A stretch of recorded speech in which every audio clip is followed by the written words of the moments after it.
Hey, good to see you again, and a warm welcome back to Heroes Behind the Badge. We tell real stories about real cops, we expose the fake news about the police, and we give you the real truth.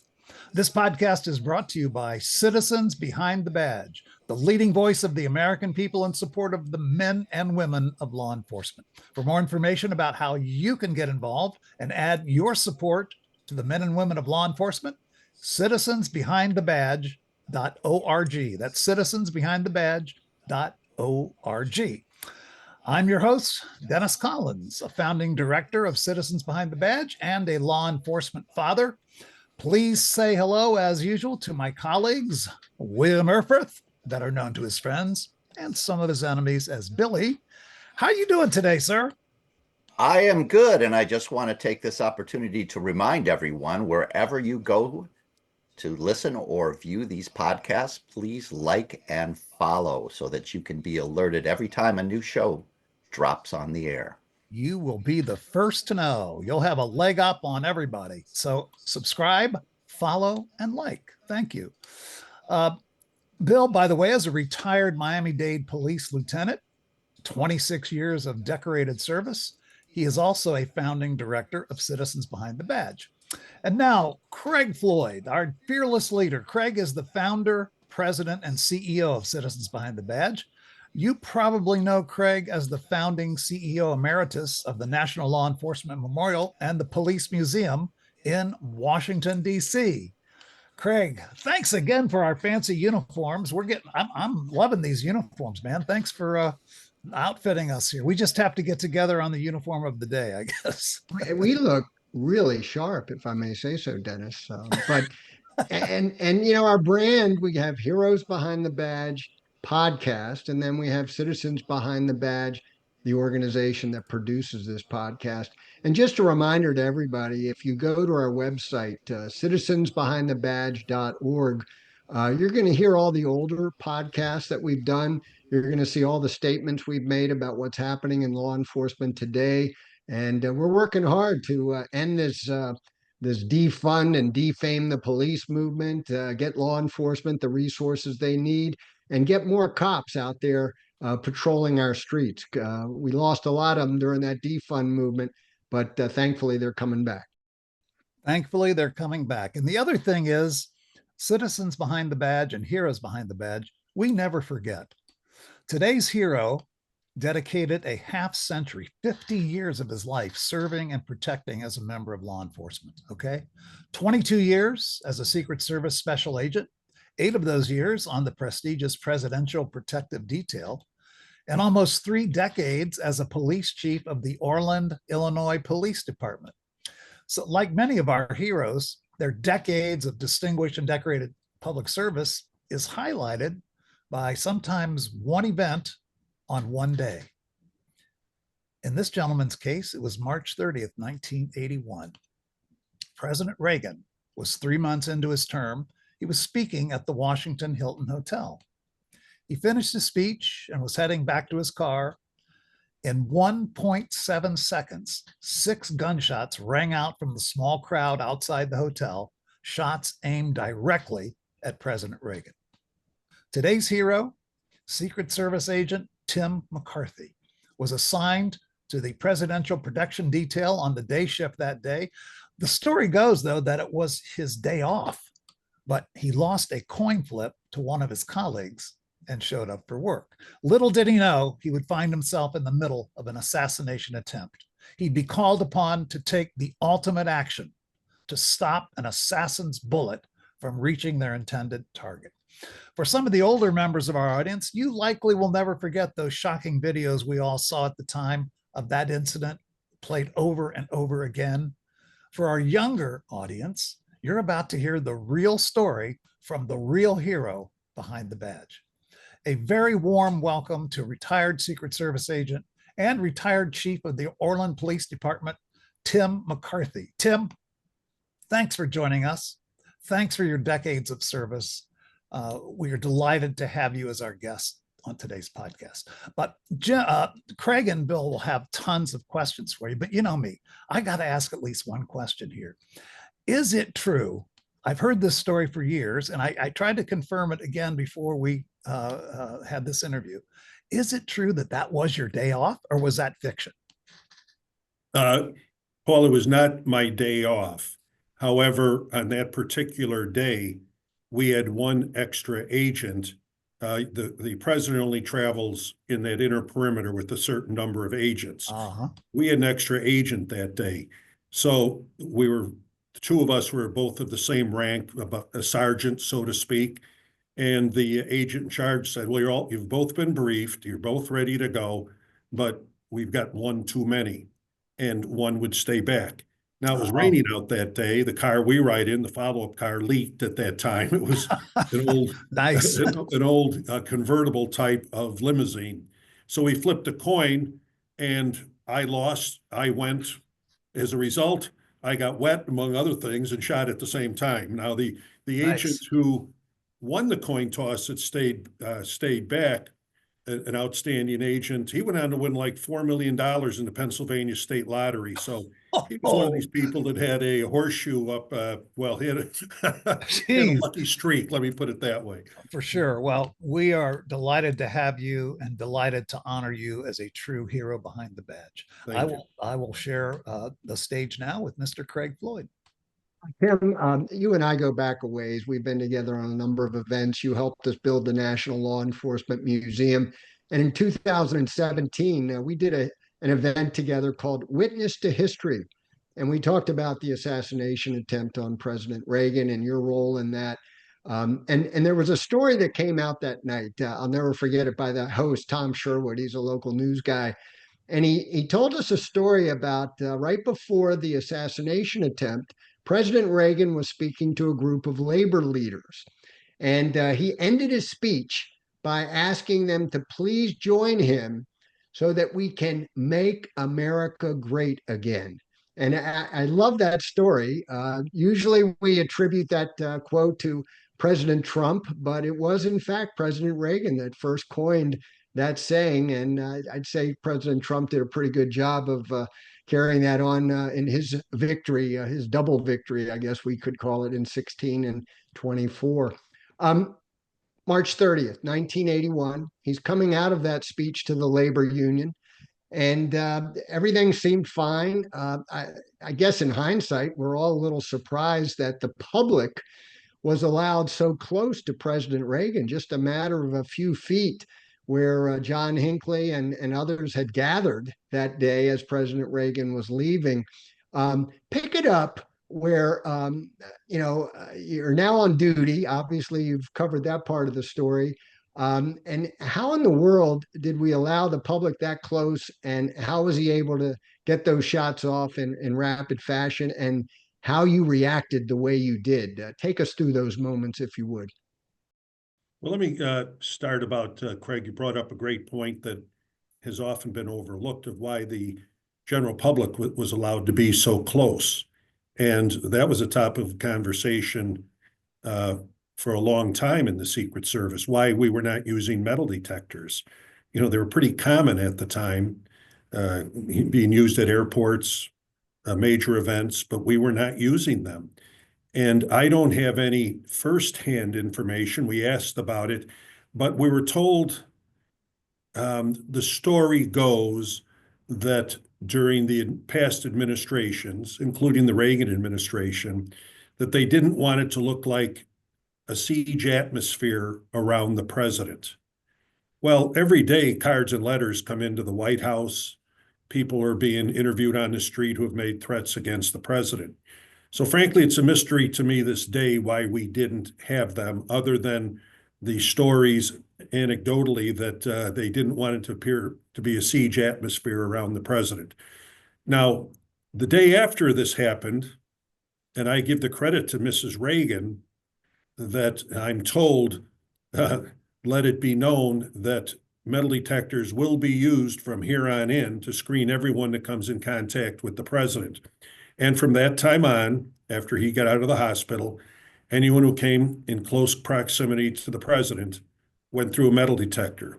Now, I'll tell you, it's no coincidence, since March 30th, 1981, that the historic assassin, being the lone gunman, John Hinckley, lone gunman, that we haven't had an assassination attempt by the lone gunman.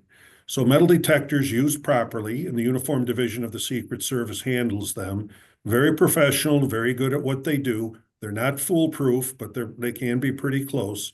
I don't believe it's not a coincidence that we haven't had an assassination attempt since the introduction of the metal detectors. So that's as much as I really know about why or why not we were not using metal detectors at the time. And they can be used anywhere. They operate on batteries, generators, so you can be in the middle of a farm field and still use metal detectors. You know, they're very versatile. There's so many new models now that have AI capability that are above and beyond just a simple metal detector. But going back to that day, Craig, it was the president was speaking to the building trade unions, many of whom were from Chicago, friends of mine in particular. The Illinois delegation was right up front of the president, since he was originally from Illinois. If you read his diary, which he kept, he didn't think he did too well at that speech, but it really went over well by all accounts. Now, naturally, he was a Republican, and the labor unions appear to be more democratic in nature. But I was there, and it was got a rousing applause, and his economic agenda turned out to be good for the country, both for labor and management, from what I recall. But anyway, he gave a speech. We were going back outside. Remember the president, he'd only been in office for a couple of months. He was on a very, very tight schedule. So there was no information when we did our briefings that he'd work a rope line. It was right back to the limo, back to the White House. So we got outside. We were heading towards the armored car. Part of my responsibility in the position I was in was to make sure that car door was open. It was also the responsibility of the site advance agent. It was open as it was supposed to be. And we were approaching the car. And you have to have your head on a bit of a swivel, because even though the briefing was going straight to the car, no rope lines, you never know if that's going to happen or not. And everyone is naturally yelling, "Mr. President, Mr. President." So I looked at the president, tried to get an idea what he was doing, looked back at the crowd, and just as we were within feet of the protection of the armored car, as well as the armored door of the car, which opened backwards on that older model car, John Hinckley pushed himself forward and fired his 6 rounds in about 1.5 seconds. And that was out of a revolver, not out of a pistol. And he hit 4 people. And, Tom Delahanty was hit in the back of the neck. Jim Brady was hit literally between the eyes on his forehead, later killed him. But however, John Hinckley was found not guilty by reason of insanity. So even though it became a homicide, he could never be tried for it. I was hit in the right chest, and the president was hit under the left armpit by the 5th round that ricocheted off the right rear quarter panel of the car. Jerry Parr and Ray Shattuck were pushing the president into the armored car. He had his hands out in front of him to cushion the blow, and that ricochet round hit him under the left armpit. And it was many years later when the AMA, the American Medical Association, actually released all of the medical records to show how close the president actually came to death. During his time in the emergency room and so forth, there were some moments when he was in very, very critical condition. So, I was taken to George Washington Hospital along with Jim Brady and the president. Tom Delahanty went to Washington Metro, and the Metropolitan Police, that's where they take injured police. And it's one of those hospitals that sure as heck knows how to deal with bullet wounds, as does George Washington. But that was their protocol to go there. So we were all treated. And of course, Jim Brady was the most seriously injured. Tom Delahanty retired as a result of the injury to his neck.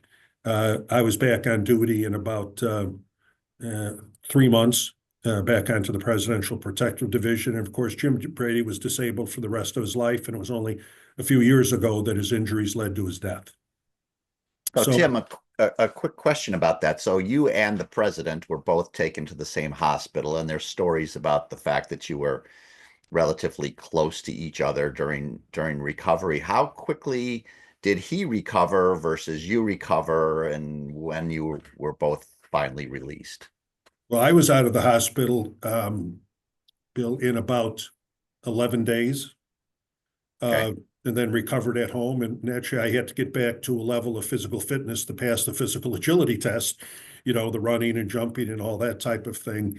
And my surgery required, cutting a scar, from right down your sternum down to below your waist. So they cut through all of the, stomach muscles and things like that. So it took a while for me to recover. The president stayed in the hospital a little bit longer. But he began, it was less than a month later, as I recall, that he was, he was starting to have a full schedule. So the recovery was quick. The GW doctors were outstanding. And I always kid around. People ask me, so who got the best doctors there?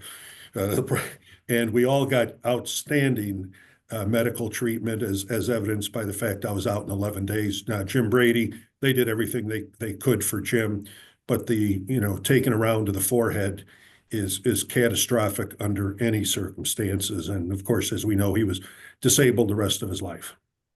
In the, I remember at the Witness to History event, a very interesting story came out. You told you were getting ready to be discharged from the hospital, and President Reagan summoned you down to his hospital room for a meeting with you and your family. I wish you'd recollect that for our viewers and listeners.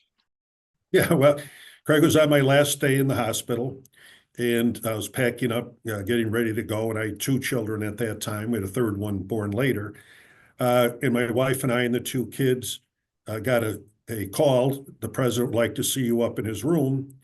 And that sounded a bit like an order to me. And we marched on up there and met with the president. Mrs. Reagan was there. The windows on his hospital room now had armored glass. So you really, before the time of water white glass, so it was distorted a bit. And he was complaining a little bit about, it's my first spring in Washington, D.C., and the cherry blossoms, D.C. is known for that, and I'm going to miss that. So we had a nice conversation. 2 of my kids, the president was still hooked up to a lot of things that I was hooked up to, flashing red lights and green lights and so forth that would attract the attention of young kids.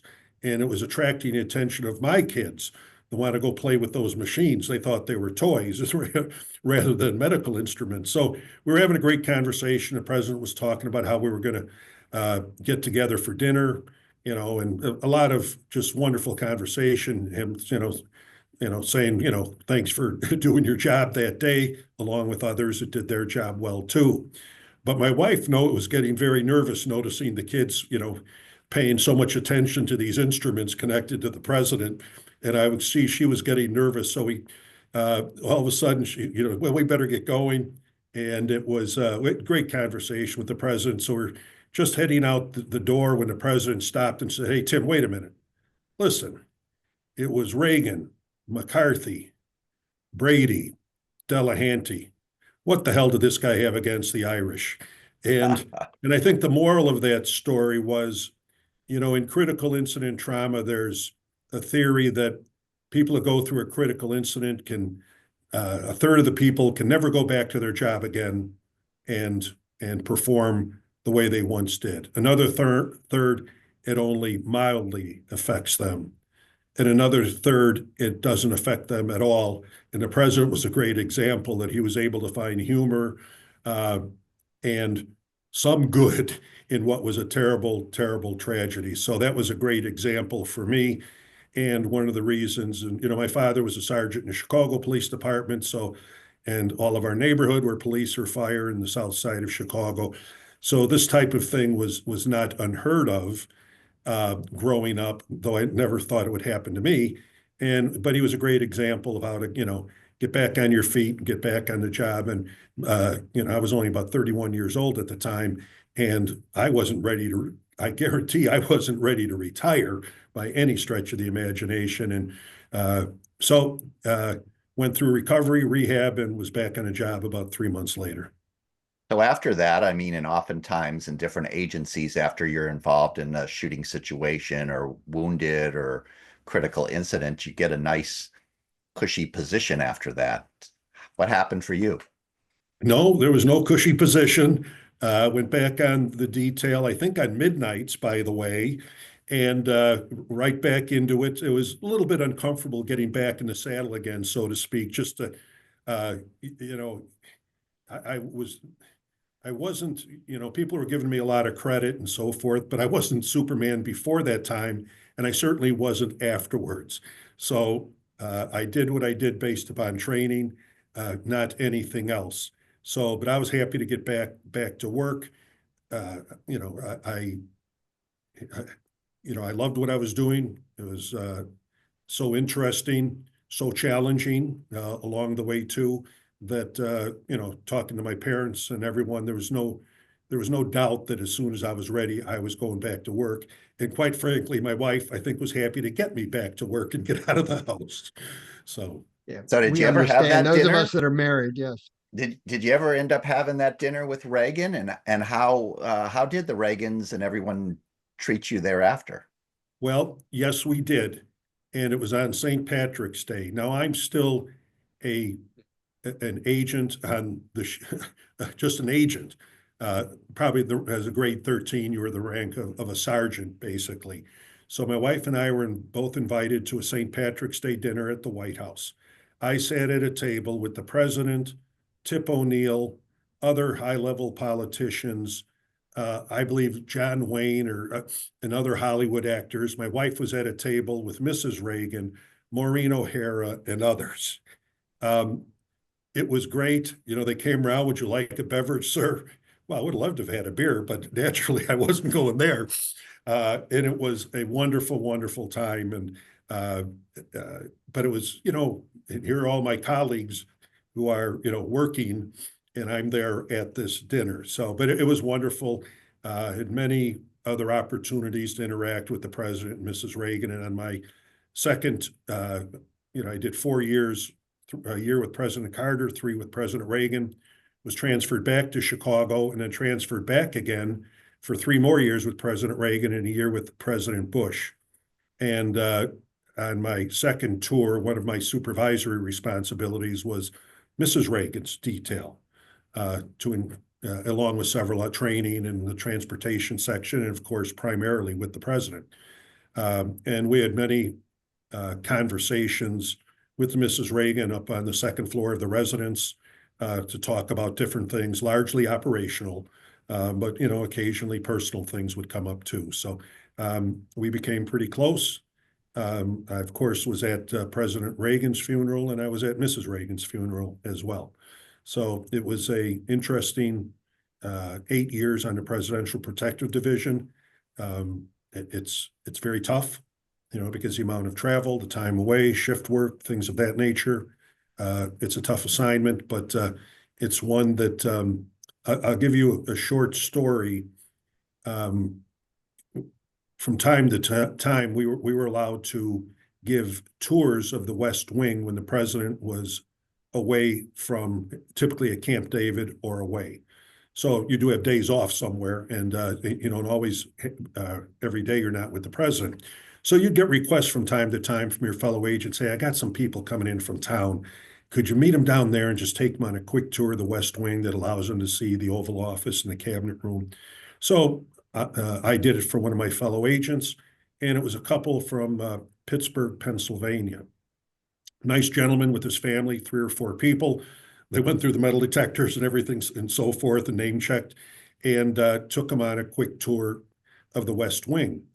And we came out, and he turned to me and he said, Tim, he said, I've got many millions of dollars. I own numerous companies, and he was letting me know how wealthy, rich, maybe influential he was, not in a bad way, because he said, but you know what? You've got that badge on, and you can go right into that Oval Office, and you can go right into this White House complex, and I can't do that. And he says, boy, it's really, and he was doing it just remarking, of reminding me and others what a privilege. It's a tough job, don't get me wrong, but the privilege is extended to you as a result of that position. So he wasn't bragging by any means. He was just, making a comparison. Tim, I want to go back a bit to the shooting itself. I was struck by the fact that when I met you back in 2017, we were talking about this incident, and you remarked that, here your job is to take a bullet if necessary to protect the president of the United States, yet you were not wearing a bullet-resistant vest. That's one of my pet peeves. Every officer needs to be wearing his vest. Every officer needs to be wearing their seatbelt when driving a vehicle. And a lot of them don't. And back in 1981, it might not have been as popular as it is today among law enforcement, but you were not wearing your vest. And I'm just curious as to why, and has that changed over the years? Well, my wife asked that too, Craig, why I wasn't wearing it that day. And we were all fitted with vests. We had them. Now, the vests back then in 81 aren't anywhere near as good as the ones we have now in 2025 that are more flexible. And ours were form fitted, but now they're even more form fitted, more flexible, not quite as hot, but they're hot under any circumstances. So the policy at that time was that you didn't wear them, that you could wear 24/7 if you wanted to, but it was only required if there was adverse intelligence information or on foreign trips. So no, I didn't have it on that day. There was no intelligence to indicate anything out of the ordinary. In fact, no one had them on that day. And we had bulletproof vests for the president too, by the way, of every type of garment that you can imagine. After that, it became mandatory on almost all occasions to wear it. But they weren't quite as, they're never going to be really comfortable, but they weren't flexible at all at that time. Probably weren't nearly as form fitted as they are now. But no, it wasn't the policy to wear them on all occasions. And on that occasion, I was not wearing it. And if I had had that on, I would have, it would have been, the round would have never it would have been inconsequential Wow. totally. Have there been other policy changes, Tim, since that incident? You mentioned the metal detectors being used. Anything else that comes to mind that's done differently today than back in that I think counter 1981? assault teams are on site all the time and in the motorcade. It wasn't long after that Anwar Sadat was killed by his own military in a very organized assault, and that has changed. And then there's been other changes in the advance work that I'm not going to get into, Craig, because it's Sure. things that need not be released. But there's been other changes in the advance work that's being done, how it's being done, how the crowds are being monitored, and things of that nature. So, Tim, you did mention earlier about how there hasn't been another assassination attempt since the implementation of the metal detectors. On the president. On the president. Yeah, on the president. But let's talk about well, I guess he was the president-elect then, right, for Trump. And those two circumstances that everybody's familiar with. I mean, those people in both situations weren't part of a crowd or near the president where they would have gone through a metal detector, obviously. But let's get your insight and thoughts about those two situations. Sure. Butler was a complete failure. While there is a distinct perimeter, which is set up largely for handguns using metal detectors, any area that the president is in, the secure area is infinite. It doesn't stop at a fence. It doesn't stop anywhere. That's why you had counter sniper teams up there, which I was surprised, frankly, as at that time he was a former president, a candidate, but not a president-elect.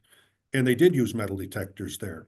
But the perimeter doesn't end at the fence line or at the perimeter of where people are being screened. And that's why you have counter sniper teams. And the simple failure was not posting that building, of putting someone on it. And it appears to me, and I saw the report that was done, pardon me, that they relied upon the counter sniper team to cover the building. That's not their role, to cover the building. Their role is to react to a threat on the building, but it should have been covered, and it was not.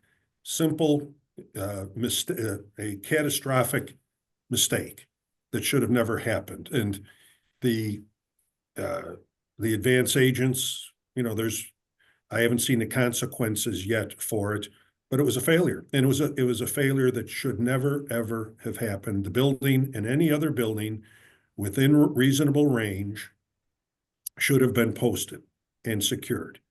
Didn't happen.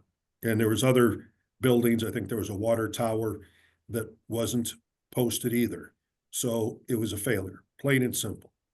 So what about the communications? You know, when I was working, our SRT teams and dignitary protection people would work with the Secret Service in and around Miami all the time when people would come in, and it was always linked up with communications. You could communicate directly back and forth, and you know, even in Trump's first presidency, I had been requested and had the opportunity to drive in his motorcade on a couple occasions. So, you know, I saw the communications, and so that whole thing in Butler, I was just surprised how there was a lack of radio communications and the passing of the buck. I just didn't understand all that. It was not the presentations by the former director and the interim director were not our best days, but communications were totally flawed as well.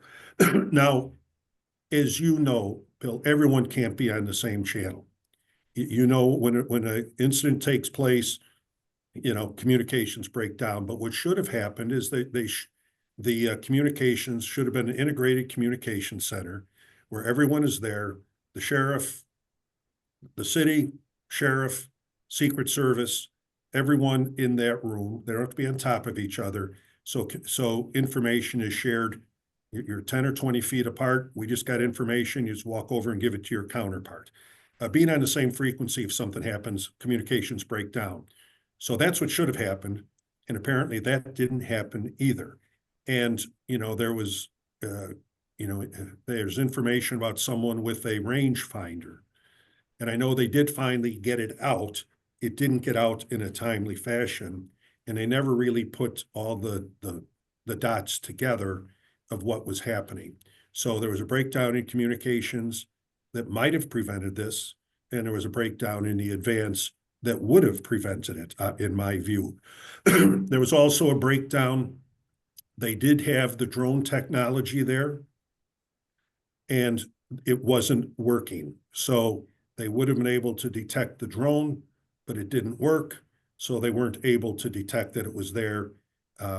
So there was multiple breakdowns, but the biggest one was if someone had been posted on that building, in spite of all the other mistakes that were made, it would have largely probably prevented it, or there would have been a shootout between the gunman and the officer posted there. So total breakdown, a lot of inexperience, a lot of inexperienced agents there that might have been thrust into roles that they really weren't prepared for.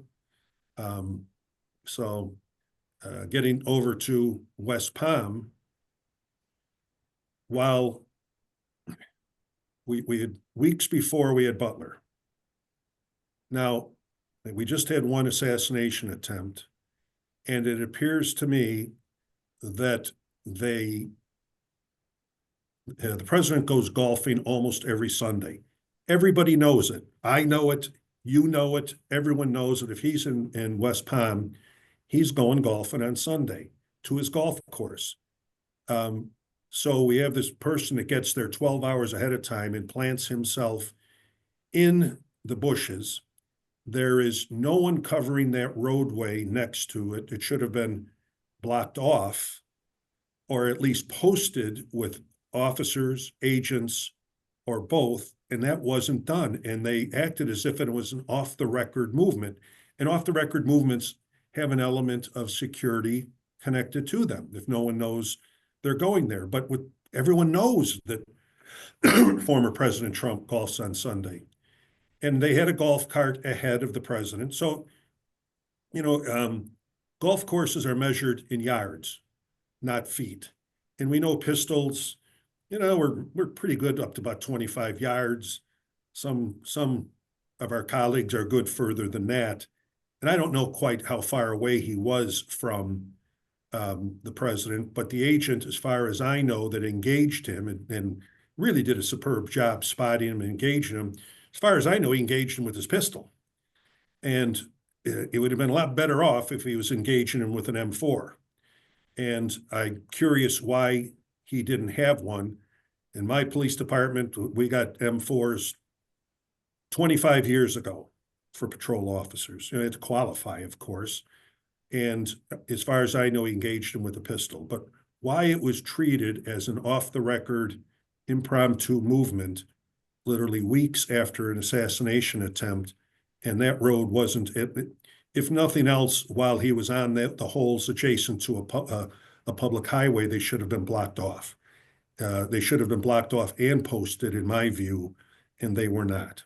So mistakes again, and I haven't seen the report, so I don't know much about exactly why it wasn't, who was responsible for, deciding that an off-the-record, that this should be treated as an off-the-record movement. So haven't seen the report on that yet and waiting for it to come out. What remarkable insights from Tim McCarthy on both the 1981 Reagan assassination attempt and the recent incidents involving former President Trump. Tim's expert analysis highlights how security protocols have evolved and where they still fall short. In part 2 of our conversation, we'll explore Tim's perspective on Secret Service leadership. We'll discuss the controversial release of John Hinckley Jr., and we'll hear about his impressive 26-year career as a police chief. You won't want to miss Tim's unique insights on the challenges facing law enforcement today, drawn from his half-century of service. Join us for the conclusion of our conversation with a true hero behind the badge, Tim McCarthy. This is Dennis Collins for Heroes Behind the Badge, brought to you by Citizens Behind the Badge.